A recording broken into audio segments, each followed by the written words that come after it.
Hello and welcome. Today it's day number 73 of our Travel Trader series, and I just wanted to give you a quick video because I promised to do video really every day. However, today I wasn't active in the market. I was in Amsterdam, spent some time there, talked with some students, and then finally flew back. So currently market dropped down again and kind of went sideways. So we went up, came down a little bit, went up a little bit again in the evening, and I decided that I don't want to speculate whether we're going up or down at the moment. So I just did the same thing that I did several times over the last few days. I put a order at the lower end and another order at the higher end, and whatever will happen, we usually either drop through with that high volatility, or we go up with these markets, depending on whether the news are good or perceived good or bad.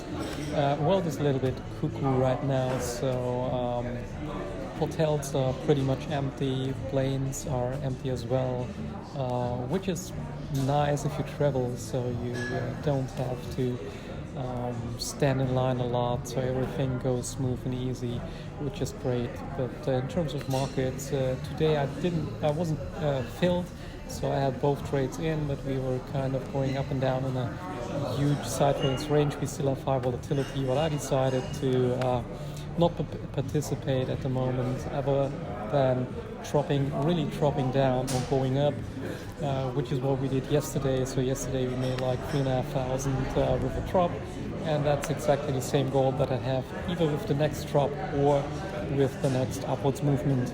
So seems like we don't get any filling today, so there won't be any trades, so therefore there's no trading update.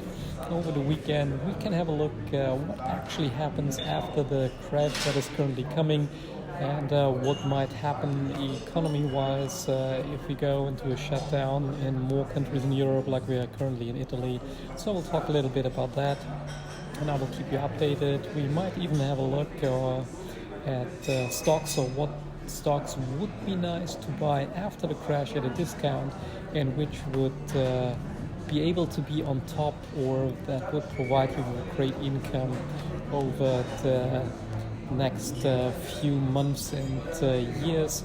So that might be a topic that's interesting. If there's anything else you want to talk about over the weekend, just let me know in the comment section, and I will get onto it, create a video about it, and we can talk about it. So thank you very much for watching. Not too many news today, apart from that I'm in lovely Hamburg, and that's basically it. We see you again tomorrow, where I will give you some more input actually on trading knowledge, and yeah, that's it. Many greetings from Hamburg. Have a great evening, and goodbye.